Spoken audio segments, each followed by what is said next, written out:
ফিলিস্তিনকে জাতিসংঘের পূর্ণ সদস্য করার একটি প্রস্তাব পাশ হয়েছে। ইসরায়েলের ভয়াবহ হামলা শুরুর পর এ ধরনের একটি প্রস্তাব পাশকে একটি তাৎপর্যপূর্ণ ঘটনা হিসেবে বিবেচনা করা হচ্ছে।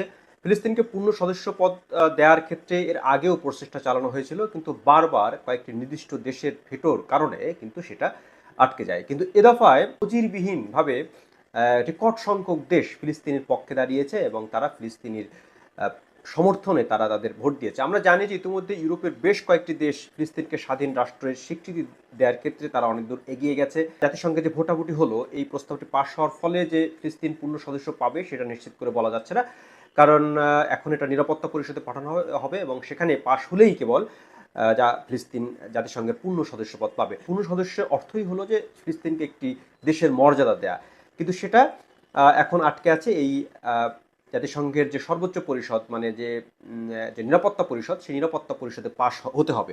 তো সেক্ষেত্রে ধারণা করা হচ্ছে যে যুক্তরাষ্ট্র সহ বেশ কয়েকটি দেশ এক্ষেত্রে ভেটো দেবে এবং সেক্ষেত্রে এই প্রস্তাবটি আবারও আটকে যেতে পারে।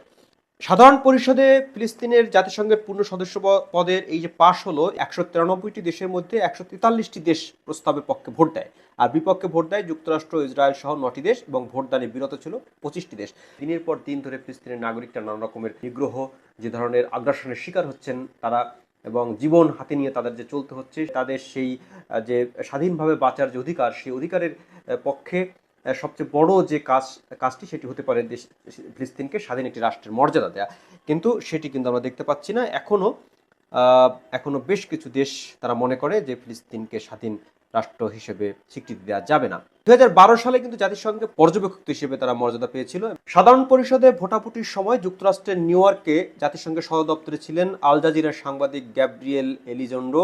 তার মতে প্রস্তাবের পক্ষে বিপুল ভোট পড়ার ঘটনাটি খুবই উল্লেখযোগ্য। তিনি বলেন, যেমনটি আমরা শুনছিলাম যে ফিলিস্তিনের পক্ষে 120 থেকে 130টির মধ্যে ভোট পড়তে পারে, সর্বোচ্চ তা 140 হতে পারে, তবে 143টি ভোট পড়াটা একেবারে প্রত্যাশার চেয়ে বেশি, মানে এটাকে রেকর্ড সংখ্যক একটি সমর্থন বলা যেতে পারে। মানে ইসরায়েলের যে এই যে ফিলিস্তিনিতে যে ধারাবাহিক হামলা, সেই হামলার প্রেক্ষাপটে এখন দেখা যাচ্ছে যে ফিলিস্তিনের পক্ষে বিশ্বজুড়ে কিন্তু সমর্থন বাড়ছে। সাধারণ মানুষের মধ্যে যেরকম বাড়ছে, তেমনি অনেক দেশও কিন্তু এই সমর্থনের পক্ষে ভোট দিচ্ছে।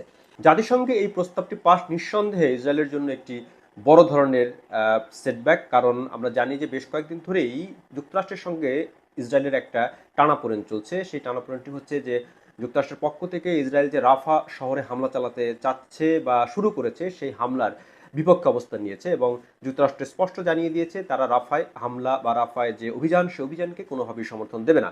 এ লক্ষ্যে বাইডেন প্রশাসন একটি গুরুত্বপূর্ণ পদক্ষেপ নিয়েছে, সেটি হচ্ছে তারা ইসরায়েলকে কিন্তু সর্বশেষ যে অস্ত্রের চালানটি ছিল, সেই চালানটি কিন্তু আটকে দিয়েছে এবং এটা একটি বড় ঘটনা হিসেবে বিবেচনা করা যেতে পারে। এবং স্পষ্টই যুক্তরাষ্ট্রের যে প্রশাসন এই পর্যায়ে এসে যে তাদেরকে একটি সমর্থনের ক্ষেত্রে দ্বিধাবিভক্তি দেখা যাচ্ছে, সেটা কিন্তু প্রকাশ্য হয়ে পড়ছে। এবং বাইডেন প্রশাসনের পক্ষ থেকে এও বলা হচ্ছে যে রাফা শহরে যদি হামলা চালানো হয়, সেটা কিন্তু ইসরায়েলের জন্য একটি কৌশলগত পরাজয় হতে পারে আলোচনার টেবিলে। একথা বলছেন যুক্তরাষ্ট্রের একজন ঊর্ধ্বতন কর্মকর্তা। তিনি হচ্ছেন হোয়াইট হাউসের জাতীয় নিরাপত্তা মুখপাত্র জন কার্বি, এবং তিনি বলছেন, আমরা মনে করছি রাফায় যে কোনো বড় ধরনের অভিযান প্রকৃতপক্ষে সমঝোতা আলোচনার টেবিলে হামাসের হাতকে শক্তিশালী করবে, ইসরায়েলের হাতকে নয়। ইসরায়েলের রাফায় অভিযান চালালে দেশটিতে সামরিক সরঞ্জাম পাঠানো স্থগিত করা হবে বলে যুক্তরাষ্ট্রের প্রেসিডেন্ট জো বাইডেন ঘোষণা দেওয়ার পরদিন জন কার্বি এই ঘোষণাটি দিলেন। যুক্তরাষ্ট্রের পক্ষ থেকে নিঃসন্দেহে এটা একটি বড় পদক্ষেপ, কারণ আমরা জানি যে ইসরায়েলের যে কোনো ধরনের উদ্যোগেই যুক্তরাষ্ট্রের পক্ষ থেকে সমর্থন দেওয়া হয়, কিন্তু এখন যুক্তরাষ্ট্র বলছে যে রাফা শহরে হামলা তারা কোনোভাবেই সমর্থন করে না। এর আগে আমরা জানি যে ফিলিস্তিনের যে সশস্ত্র গোষ্ঠী হামাস ইসরায়েলে হামলা শুরুর পর প্রায় 1200 মানুষকে সেখানে হত্যা করা হয়। এর প্রেক্ষাপটে ইসরায়েলও পাল্টা হামলা শুরু করলে এ পর্যন্ত প্রায় 35,000 মানুষ মারা গেছেন।